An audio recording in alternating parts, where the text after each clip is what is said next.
Alors, pour cette dernière capsule portant sur le chapitre 6, on va regarder la section 6.4 qui porte essentiellement sur les cordes et les poulies. On va le faire de façon très, très minimale. Alors, je vais aller à la diapo.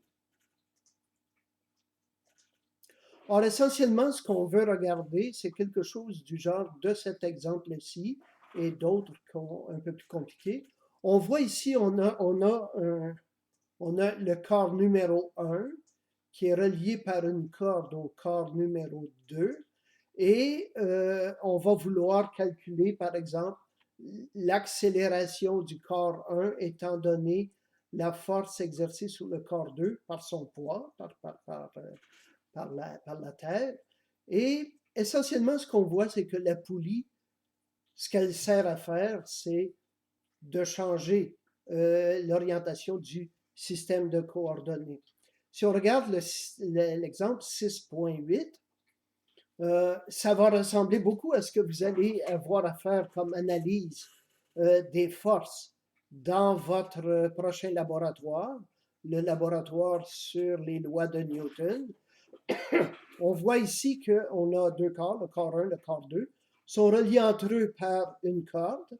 La tension dans la corde qu'on a appelée ici la tension 1 et la tension 2, ces deux tensions-là doivent être égales. Et en fait, c'est une application de la troisième loi de Newton.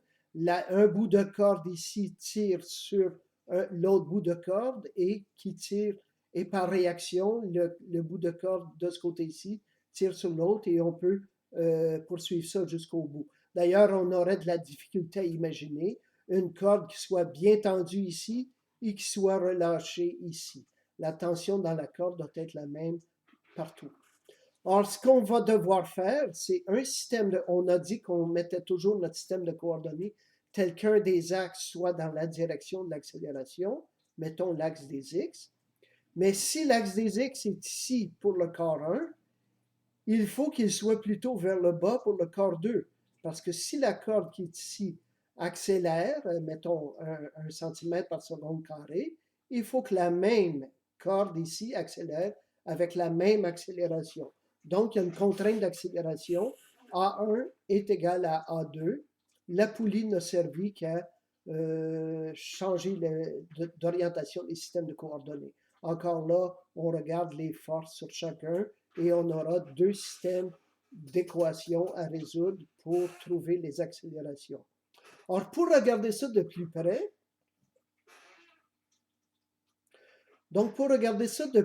on va aller regarder deux exemples, deux exercices. Le problème 34, seulement la partie A, et le problème 36. Alors, je me tourne vers les solutions que je vous ai préparées. Alors, on va aller d'abord voir dans le manuscrit le problème 34. Or, ici, on a deux blocs sur deux plans inclinés à deux angles différents, phi1 à 35, phi2 à 55 degrés. Le bloc de masse 1 est relié au bloc de masse 2 par une corde. La poulie, encore là, sert à changer l'orientation des systèmes de coordonnées. On pose deux questions. L'accélération du bloc 1, si le bloc 1 monte, ou si le bloc 1 descend. On va traiter seulement la partie A. Vous devriez être en mesure de faire vous-même la partie B. En revenons ici. On a notre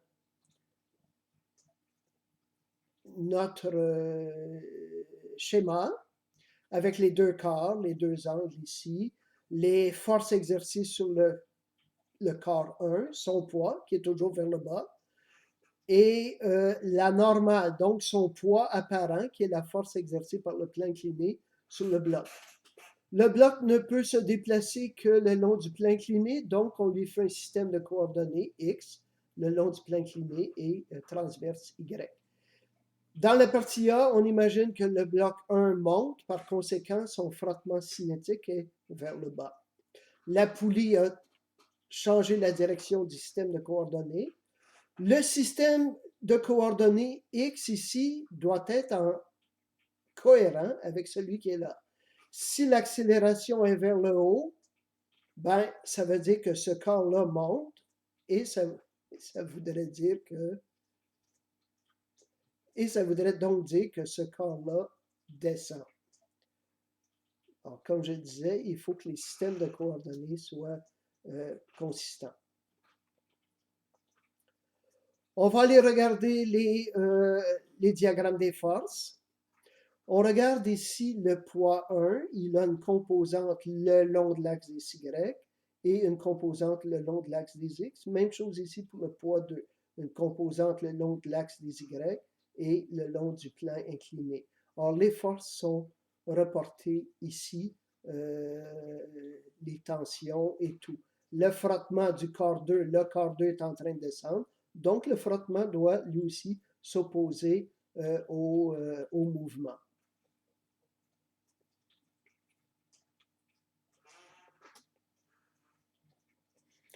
On a ici les équations de la dynamique sur le corps 1 et de même sur le corps 2. On fait les équations de la somme des forces en X sur le corps 1. Il y a la tension, moins le frottement cinétique, moins la composante du poids qui est vers le bas, résultant, donc la somme de ces forces-là explique l'accélération A du corps de masse 1. Le frottement étant proportionnel à la normale, on va les résoudre dans l'axe des Y, on trouve la valeur de la normale, qu'on réinsère dans mu c n1, et voici l'équation pour le corps 1.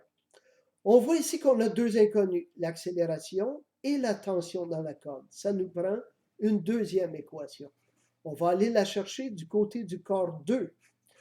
Le corps 2 a une composante de son poids qui est dans la direction positive de l'axe des X, donc est positive, mais la tension et le frottement sont négatifs. Encore là, on résout dans l'axe des Y pour avoir la normale. On introduit ici. On a donc cette fois, on a donc ici encore une deuxième équation avec les deux mêmes inconnus, c'est-à-dire la tension et l'accélération dans la corde. Une façon de résoudre serait d'additionner l'équation 1 à l'équation 2. Si on fait ça, on a plus t ici, plus moins t. Donc, si on additionne les équations 1 et 2 à gauche et à droite, ça va faire disparaître la variable t et ça va nous laisser, on regarde ici, les t ont disparu et on reste avec une équation à une seule inconnue, qui est l'accélération A qu'on cherchait. Et le cas échéant, on trouve que l'accélération est négative. Qu'est-ce que ça veut dire? Ça veut dire que par rapport à la direction présumée, nous pensions que l'accélération allait être vers le haut. En réalité, le résultat nous dit que l'accélération est vers le bas. Donc, le corps est encore en train de monter, mais il est en train de ralentir. Alors, c'est la solution à cet exercice-ci. On va aller regarder maintenant le problème 36.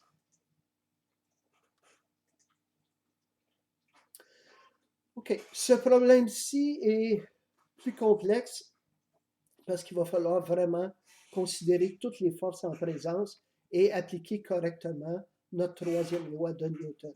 Alors, on va aller regarder la description du problème dans le manuel.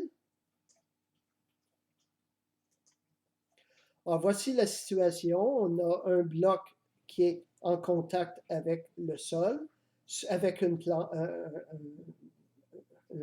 planche, et avec lequel il y a un coefficient de frottement cinétique de 0,25. Il y a une force appliquée vers la droite, donc ce bloc-là va se déplacer vers la droite. Quand il se déplace, il tire sur la corde. Si 1 cm de corde se déplace ici, le même centimètre doit se déplacer dans l'autre côté. Donc, le corps bleu au-dessus va se déplacer vers la gauche par rapport au bloc droit. Il va y avoir des frottements cinétiques dans les deux cas et des tensions dans les cordes. Alors, revenons à notre schéma. Alors, dans notre schéma, on voit tous les corps en question. Le corps 1 sur lequel s'exerce son poids, mais également la normale exercée sur le corps 1 par le corps 2. Il y a la tension vers la gauche et il y a un frottement. On se rappelle que le corps 1 se déplace vers la gauche par rapport au corps 2. Il y a donc un frottement qui doit s'opposer au mouvement. C'est le frottement cinétique exercé sur le corps 1 par le corps 2. En réponse, le corps 1 exerce sur le corps 2 un frottement cinétique de même grandeur et de sens opposé. Donc, frottement cinétique exercé par le corps 2 sur le corps 1. Sur le corps 1, il y a évidemment, sur le corps 2, pardon, il y a son poids. Il y a la normale exercée sur le corps 2 par le sol. Il y a évidemment la tension dans la corde. Il y a le frottement exercé sur le corps 2 par le sol. Et ça fait le tour de toutes les forces. On a mis pour le corps numéro 1, on a mis un système de coordonnées vers la gauche, parce que son accélération est vers la gauche et la normale vers le haut, et on voit toutes les forces en présence. Pour le corps 2, le système de coordonnées doit être tourné pour que si lui est accéléré vers la gauche, lui doit être accéléré vers la droite. On voit bien qu'on a deux systèmes de coordonnées différents. Alors, les forces en présence sur le corps 2, il y a la force appliquée, la tension, les deux frottements, et ainsi de suite. Si on regarde les équations de la dynamique, bien, on voit les équations pour le corps numéro 1. Il y a la tension qui est positive par rapport à son système de coordonnées, le frottement négatif résulte en l'accélération A. Le frottement étant proportionnel à la normale, on va regarder dans l'axe des Y. On résout, la normale est égale au poids 1 et on a l'équation 1. Tension moins mu Cp1 égale m1A. On voit encore ici qu'on a une équation à deux inconnus, la tension et l'accélération. Ça nous prend une deuxième équation qui est celle provenant du corps numéro 2. Par rapport au système de coordonnées, la tension est négative, les deux frottements sont négatifs, mais la force est positive, la force appliquée est positive. La somme de toutes ces forces-là est égale au sens de est la cause de l'accélération A donnée au corps de masse 2. On explicite les valeurs des deux frottements. Le FC21 est égal au FC12 en raison de la troisième loi. Le FC2S, c'est le frottement exercé sur le corps 2 par le sol. Il est donné par le coefficient de frottement fois la normale. Il faut donc aller résoudre dans l'axe des Y pour la normale. Et on trouve encore que la normale est égale à la somme des deux poids. Ce qu'on aurait pu deviner intuitivement, on vient de le démontrer mathématiquement. Le sol doit exercer sur la boîte 2 une normale suffisante à porter les deux blocs. Réintroduisant ceci dans l'équation du haut, on trouve une deuxième équation qui inclut encore les mêmes deux inconnus, la tension et l'accélération. Encore une fois, on voit que si on additionne l'équation 1 et l'équation 2 à gauche et à droite, les tensions vont disparaître. On garde à gauche ce qui résulte de l'addition et à droite, et on voit qu'on a une équation d'une seule inconnue qui est l'accélération. On peut résoudre et on trouve une accélération A qui est bien, elle est positive, ce qui implique qu'elle est bien telle qu'on la pensait. Elle est vers la gauche pour le corps 1 et vers la droite pour le corps 2. Alors, ceci complète notre présentation du chapitre 6. Les prochaines capsules sont à venir.